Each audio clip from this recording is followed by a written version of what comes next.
So let's go scurrying out of that port, send out our flyer again, and head in the general direction of the northeast. Presuming that's northeast. I still see me drifting across the map there. Do I have a compass rose? Current location, port. Ah, it shows me where the ports are. That's good. As a question mark up there, which my... Oh.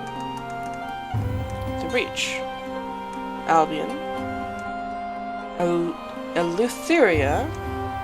And the Blue Kingdom.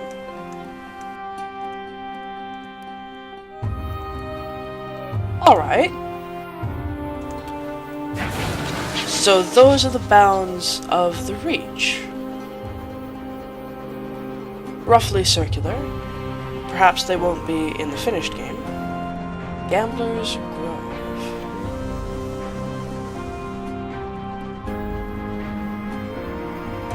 Huh? Fastidious Inspector approaches you in the galley. Captain, good day. I notice your ship's clock has stopped. Perhaps you'd permit me to repair it. Why not? She gives a grateful flick of a smile and sets to work. Soon she has the back off the clock and has spread tiny cogs across the galley table. Obtuse horological tools gleam brassily among them. Everything has a place. I appreciate the opportunity to keep myself busy. Staring too long at the stars is harmful to the temperament. That's perfectly fair.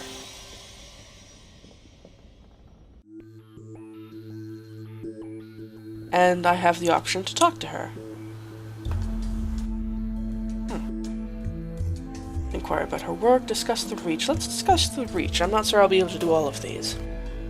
It has an uncouth splendor, but I miss Albion and the steady light of the clockwork sun. These sunless reaches are so misty and quiet. She pauses. But critical. The territories here are rich with raw hours, and enough vegetation grows on them to feed the whole of London, even if some of it is a dubious shape. Alright. What happened to the Reach's sun? And London has a man-made sun. How did Her Majesty defeat the old one? We warred, and we won. It's not my area of expertise, I'm afraid. The suns made the law, they say. Now Her Majesty makes it. As for the Reach's sun, she looks through the window at the lightless, stirring mists. I don't know. Do suns grow old? Do they die of natural causes? I think that would probably be better than the alternative, wouldn't it? Alright, so we've got a lot of interesting history here about Sunless Sky and the Reach. Let's hear about the Winchester War. An unfortunate business. There are those who feel that London is a long way away and they do a better job of governing themselves. The frontier attracts independent spirits. We call them tackities for the hobnail boots that are so practical out here. London unsurprisingly disagrees. The Windward Company earnestly represents Her Majesty's interests in the region. Sometimes very earnestly indeed. The tackities call London's loyalists stovepipes, for our hats, I suppose. She avoids looking at you. And you, Captain? Where do your sympathies lie?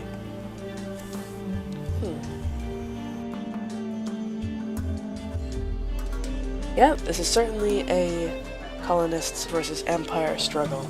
I feel no loyalty to either side as yet. What a remarkable indulgence, she remarks with a raised eyebrow.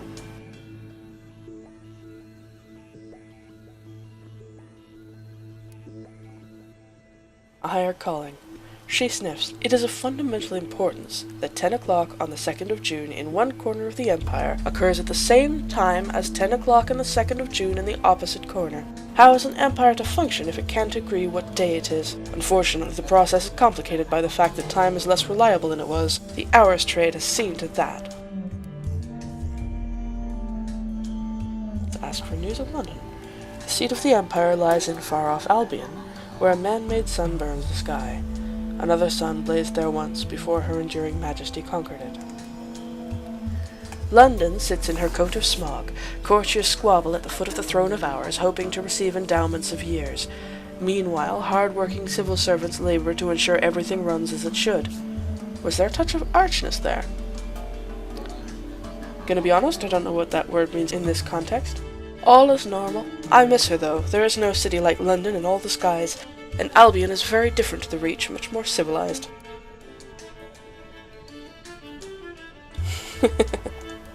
Have we already done this? Yes, we've already done this. Alright, let's hear about the hours trade. The tangles of time. Oh, hours have more uses than that. We use them to increase the efficiency of work worlds, to speed locomotives along the Isambard line, to resolve overcrowding in prisons. It does make my life more difficult when time knots and stretches like wool on the loom. More difficult but more vital. Her Majesty seized a great trove of them when she assumed the throne of hours, and now even more have been found in the Reach. Miners dig them up from the ground. She looks momentarily wistful. I hope, someday, to retire with a modest pension of years myself, to prolong the better part of my retirement. Fascinating! That's reminding me of the Discworld now. Compliment her skills. Thank you, she says, a small, embarrassed silence. It's possible the inspector is pleased, it's rather hard to tell.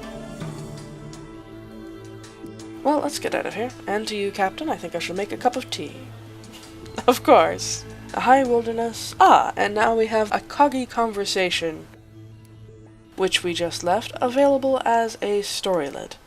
So those will continue to be available, but they'll pop up and interrupt us once they first become available.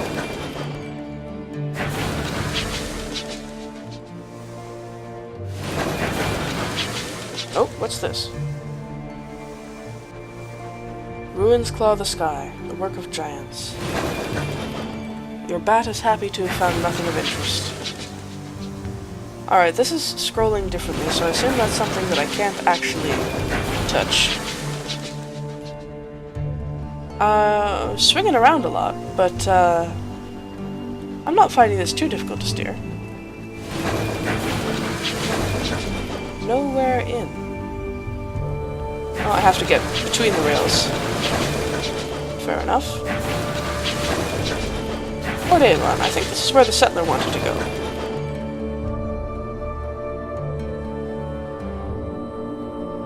Port Avon Dock.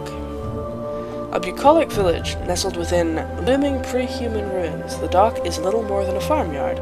Port Avon's inhabitants quickly tire of visitors, but you may be able to find ways to increase your welcome here before you venture into the village proper.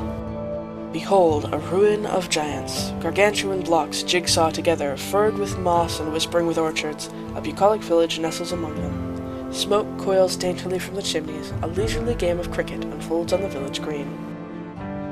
This is so Victorian. So English, but so was Sunless Skies. Disembark. An oily-faced, black-haired girl waves your locomotive into position. Welcome to Port Avon, she calls as you disembark. A rich knot of scents greets you. Leaves and wood smoke, enriched by an infrequent but pungent intrusion of goat. Port Avon welcomes new visitors, but your novelty will wear off the more time you spend here. When you visit in future, you may need to bring something to keep them friendly. Port Avon welcome is 3. It spills prettily across sections of colossal drifting ruins. Its orchards bask in the evening gold light of a distant nebula. Drop off a settler. They have arrived at their destination. Whether or not they still wish to be here is another matter entirely. The colonist gives the settler a limp, awkward handshake. I am the founder of our little welcoming committee, he says. I should like to welcome you to Port Avon. May you find it a happy haven. The settler pauses beside you before disembarking. He goes to speak but thinks better of it. He pays you and is off.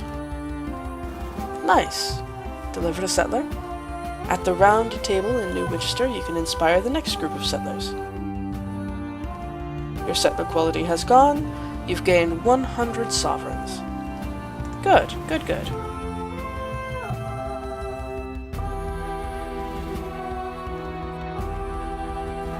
Exotic gossip, but I don't have any. Oh, okay, that's one of the things that I can pick up back in Winchester. And I could give them tea, of course. Because why wouldn't I? Ah. Let's write the port report. Were it not for talk of smugglers and sky beasts, you could easily confuse this place for a village on the world you left behind. It's quite peaceful here, apart from the fuss over a newspaper delivery. The villagers frown and change the subject when you ask about it. Fair enough, and I can't do any of that, so perhaps not. The village green. There's the Nowhere Inn.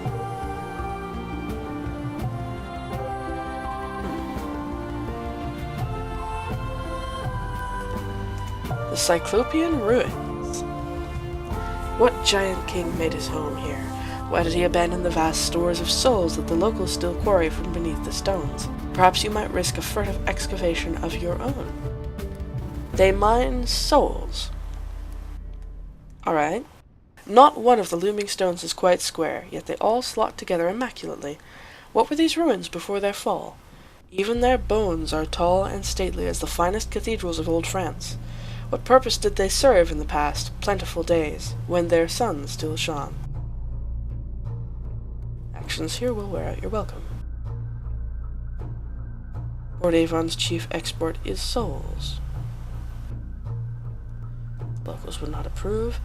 Enjoy the picturesque surroundings. How they soar, how tragic, how solemn, like the most rampant visions of Turner. Well, let's enjoy the picturesque surroundings for a time. Not alone. Your piece is interrupted by a whistling, a popular tune appallingly executed. A painter is here.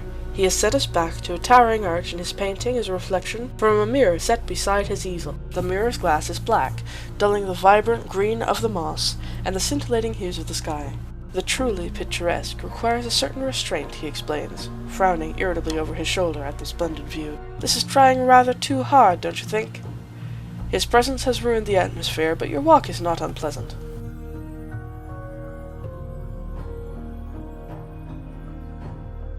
Let's check out these shops. There's a little orchard, which will sell me verdant seeds and bronzewood, although I could already get those from Winchester.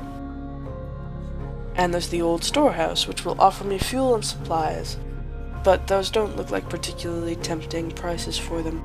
I don't remember checking what the fuel and supplies were worth in New Winchester.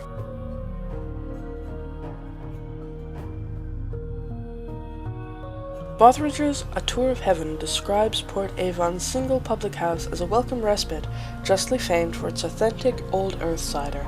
The locals can be welcoming for a while. You may be able to recruit more crew here.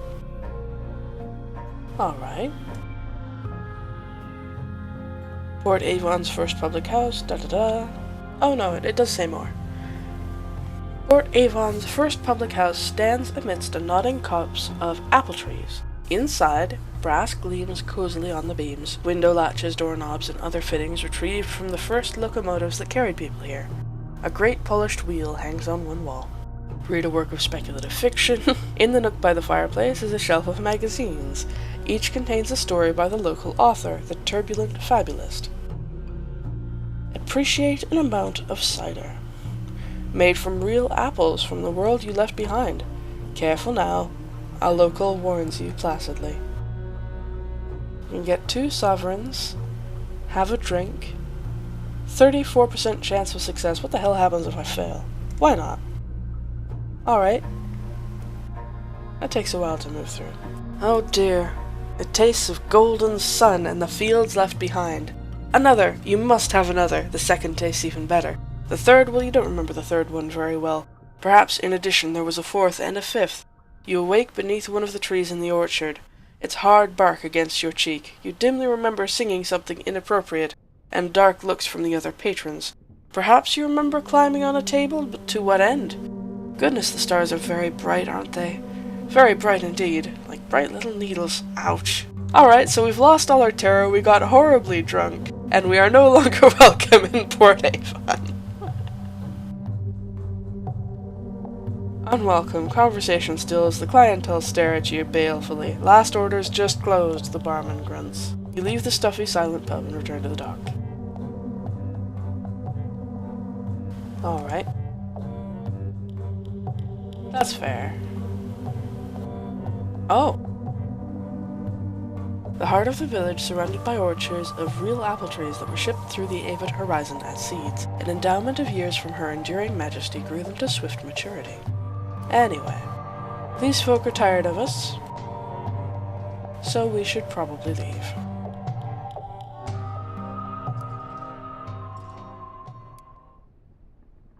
That's back out of here. Turn this way. And steer as though we're drunk. Wilkinson's dead.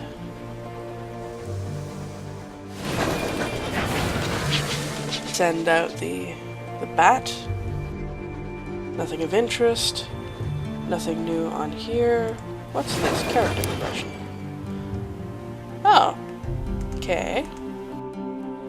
Moment of reflection. Choose a facet, grow stronger. Origin, urchin, you ran with a knotted sock. Once you raced barefoot across the rooftops of old London in the company of other unfettered young scoundrels. The smoggy streets or an unlikely hall. What does this do? A week before your 13th birthday, when you would be driven from the urchin gang, you took part in a daring heist, which scored an unusual haul. Silent as cats, you burgled one of the grand, gloomy mansions of old London. In a hidden attic, accessed by a stair concealed in the back of a rosewood wardrobe, you made your discovery of...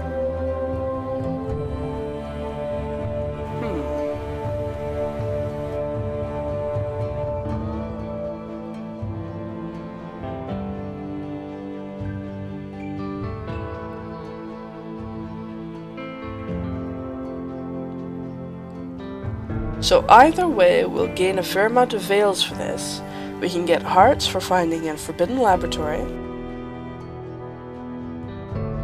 or mirrors for discovering a trove of disgraceful secrets. I'll go for the secrets. You stole a singular treasure. Oh. And I only got to do one of those two. Fair enough. So I could have gone for the other event there.